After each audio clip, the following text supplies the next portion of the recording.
Hey, LSKR King of D&D Homebrew, talking today about letting the real world inform the world you create for your homebrewed sandbox campaign. And, this came out of a discussion. I do a podcast. I'll put a link here. I do a podcast every week with Daniel Norton of Bandit's Keep. And we were talking about what kind of magic items we had in our world, and permanent versus expendable magic items, how much, low magic, high magic. And one of the things that got me thinking about was if you had any kind of magic for sale in the typical medieval fantasy style world you run in an RPG setting like Dungeons and Dragons, Pathfinders, and a lot of others, if you had these very valuable, powerful magic items for sale, what would that store look like? And I started to think it would look like a bank, right? Something secure. And we've seen those videos of robbers going into jewelry stores and wham, wham, wham, and hitting, the display cases and taking and running out with the things. And now you have, because of the internet being able to sell things, you have gangs of criminals going into, retail stores and taking items and stuff. And you see all this stuff that's now under lock and key in these places. And if you've got something valuable like magic items, you wouldn't just have them sitting on a shelf. Sometimes we see pictures of fantasy magic shops and you think to yourself, boy, that would be easy to rob. They would probably have, because if they're dealing in magic, maybe magic traps or magic protections. But let's just think about what a magic shop would look like. And I think about a bank, right? Traditionally, a bank is very fortified because before currency became largely digital. You took your money into the bank, you went to the bank to put your paycheck in or whatever, get cash back out. There was all this cash in the vault. So when you went to a bank, you were impressed by the security, right? Very secure buildings, bars on the windows, this sort of thing in an older style bank. And then you had security cameras watching everything, a guard at the door. Alarms that could be accessed by all sorts of locations to say, hey, someone's robbing the bank. And, bank robberies decline. The only people that do them now are sort of desperate people or whatnot, and they usually get caught, or they set stuff, they put tracers in the money, the dies that explode and all this kind of stuff. Well, why wouldn't the bank type setup that we're all familiar with be in a place where if you have selling magic items, it would be like that? You would go in, there would be a guard, bars on the window. You would know that, you are being watched. You know that whoever's working there, again, they're selling magic. They have magic powers, traps, spellcasters, whatever. This doesn't really get into the idea of, how much magic is available for sale. I usually run a lower magic world, but still healing potions and stuff. How many, I think in 5e, 50 gold a piece, maybe that's Pathfinder, I can't remember. But if you had 100 of those, that's pretty valuable. That'd be worth stealing. And what you're doing is you're saying, okay, I'm going to have a magic shop. What do I, in the real world, right? How do I track that using a real world example? Because that's what I know. Well, if you've ever been in a bank, you know what a bank is like. Maybe my younger viewers have never been in a bank, but because it's now digital, which is a whole different change in terms of the security of banks, how many banks you need.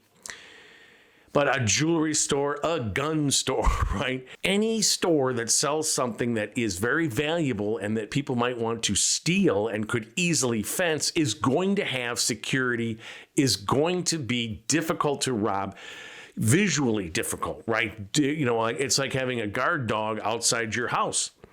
It says, don't come in here, go down the street, go somewhere else. They're going to do that at a place that sells magic items, and the bank is a logical example. So here's something that almost all of us are familiar with working for some company, at a store, being an employee or being the boss, right? Whether you're the owner of something or just a supervisor. And then think about the various groups of NPCs and monsters that are out there that are acting in a cooperative fashion to advance some goal, right? So if you have a city and a guard, you've got a town guard, you've got captains and lieutenants and privates and everything. And they work like employees such that if you have a sergeant that's a real jerk, The guards may not like them. They not perform as well. They may talk about them if the players are, the players might see something where this guy's clearly being a jerk. And you can also have some employees are good, some are not so good. Some of the town guard are very vigilant, take their job seriously. Some of them are lazy. They're not really watching out. And if the players are going to do something where they're opposed to the town guard or some sneaking in or whatever, think about that. Think about whoever it is that may be giving them some information. Oh, these guards are lazy, or this shift is notorious for they just go into the guardhouse and play cards or whatever, whereas this guy's a real hard ass. He totally takes his job seriously. This boss is a jerk, and these guards are, let's say they're underpaid, right? We're not getting enough. This job's a ripoff. And they might be susceptible to a bribe. These are all things that the players, if they investigate and they want to find out something with the town guard, you think about places you've worked, bosses you've had that are lousy, and people you've worked with that are totally worthless, or some that you really admire. And, maybe you're somewhere on the scale there, depending on the job you have. And a job that's really serious, like a really good job, you're not necessarily going to just take a bribe to let someone come in and steal from the company. Because one, you want to keep your job, and two, it's against the law, you can get in trouble, right? But if you've got a company where there's corruption, right, whether it's a corrupt middle manager type that could be bribed, whether the employees down below, they realize the town guard, we're getting screwed. There's some smuggling operation going on, in some secret door in the town, the walls of the town, and they're irked about this, and they'd like to see this cleaned up or something. Again, all the things that come from working somewhere, working for a corporation. And the other element is when you have NPCs or, monsters. Let's say you have a band of orcs, and there's an orcan village. And they have guards, and they have families, let's say, that run things, or, clans or something like that. They might operate along the lines of a business or of a place that you've worked, such that there are, again, people that are dissatisfied. There are poor leaders. There are good leaders. There are good employees, right? Let's say, that orc, they've taken over some dungeon complex. And there's some guards that are dissatisfied with working there, or bored, or just lousy guards, whatever. And they're not being as vigilant as they should be. Right? Because whenever something happens at a place of employment, some, mistake happens or something goes wrong, we look to see, well, who was in charge here? What was going on? What were the employees up to when they make some mistake? Well, we had some bad employees. We had some, idiots that didn't know how to do X, and we had some, industrial accident or something. Same thing with any sentient humanoids that are collectively organized. There could be inferior guards. There could be inferior commanders. There could be people that are dissatisfied. There could be a whistleblower. You know what? They're running slaves out of this orcan encampment, and it just goes against my moral compass, some orc. I mean, maybe they're enslaving children. It's one thing for adults. They got what they want, adventurers or people that wander out into the wilderness. But now they're taking children. This is wrong, right? And so you have a whistleblower. Just like you do if a company is doing things that people consider to be, immoral, not right, bad business practices. And the thing is, if you've been out in the world at all working, you've got experience in how a workplace functions, what it's like to start there, what it's like, how you learn. When you go to work for some place, they always present themselves as very positive, whatever. And then after 6 months, maybe, or a year, you figure out the real story. You figure out who are the good bosses, the bad, who are the employees to trust, who are snakes or whatever, who does their job, who doesn't, all that kind of thing.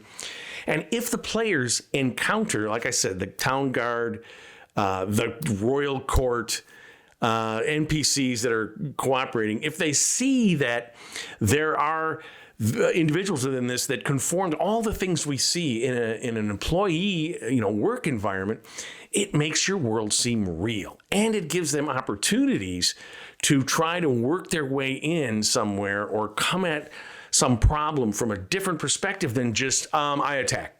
Roll initiative, I attack the orcan encampment. We just get enough spells, we blast away.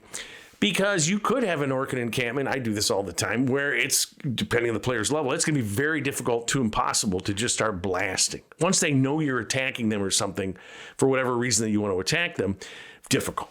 Whereas if you can infiltrate inside, Whereas if you can find a dissatisfied orc employee that says, you know what, if you help me overthrow the boss, I'll split the treasure with you, or we'll release all the slaves, or whatever it is, the goal of the players, that's more interesting. It's more realistic, right? Than just, and it's more fun. Sometimes it is fun to just have a massive, we're going to just take them on and screw it, or let's go. But it can be more interesting if there's a way to do this using what they've learned about this, using some of their skills in terms of persuasion and diplomacy, stealth, sneaking around, finding out, a dissatisfied member of this Orcan tribe. They capture, this is again why capturing things is really good. If they're going to take on this encampment that they know that way too powerful for us. Okay, let's capture someone and find out about it. And maybe that captured orc might be the one that says, hey, you help me out, you help me take over, and I'll give you information, right? Because there are going to be people that are dissatisfied. There's always going to be somebody, we all know this from work, somebody that always complains that, nothing works right for them. They don't like it. And then the final thing I'm going to talk about are secrets. And I did a video on using secrets in your world. I'll put a link up here to go to that, because I think secrets are so powerful in terms of storytelling and player involvement. But when you're thinking about secrets, it's important to remember that oftentimes people keep secrets in ways in the real world that we don't expect. So, for example, think about the secrets at a workplace. What's going on? Wait a minute, that guy's been fired up above. What happened there? Suddenly he's gone. What's up? There's a secret. And as you get up in the company, you have access to more of the secrets that are going on. What's really happening? Are we going to be bought out? Right? And then who loses their job? Is there going to be, a stock offering? What's all this sort of stuff that goes on that the low level people don't know about as you go up? Well, the players, as they go up in level and renown and start interacting with some of these nobles and stuff, they realize they're having negotiations with the warring orc party, because they hate the gnolls that are just rampaging and, enemy of my enemy is my friend type thing, right? And the players learn about this. And you're basing it on the real world where leaders and corporate officials and all the big shots of the world are doing all sorts of things in secret while maintaining a pose of benevolence or siding with, whatever the populace wants them to side with. And you don't have to necessarily have a Machiavellian world in which no one is what they appear, although that can be fun. But you just want to make it clear to the players that this is a real world. Unless you may want to run some heroic fantasy and everyone is good or evil and all the players are lawful good and they're out to kill, the dragon and to save the princess and all that kind of stuff. That's fine. You can do that. But if you want to run any kind of world that seems a little bit real and you introduce these secrets, you realize, oh my God, the patriarch of this Palor temple is in negotiations or in communication with, these cultists that are doing something evil. And they say, you have your area of this city and we'll have our area and we don't meet. Of course, there's always been red light districts and criminal zones and skid rows and stuff like this where the city fathers and the operators of various businesses, you can run your whatever sleazy business, maybe not dealing drugs, although that can occur, not illegal, but quasi-illegal. And you can have that in your world such that the players realize, wow, this place seems real, right? Orcs aren't all just marauding whatever, they're negotiating with these humanoid settlements. We have our area, you have yours. These traders went and they violated some code and we captured them and did whatever. And the city fathers, they send out a guard team to go find them, but not really, right? Or the orcs sacrifice a couple of their own to be brought in and put in jail, and then they mysteriously escape, let's say. And all of this was arranged, and all of it was secretly arranged, because that's the way the real world works. War is costly, war is destructive, war ends regimes. Peace is useful, right? Peace is where, economies thrive and people get rich, which is, of course, I would translate to all sentient humanoids in my D&D or RPG world the same thing that the famous, Swami said about humans is, above all else, they're all greedy.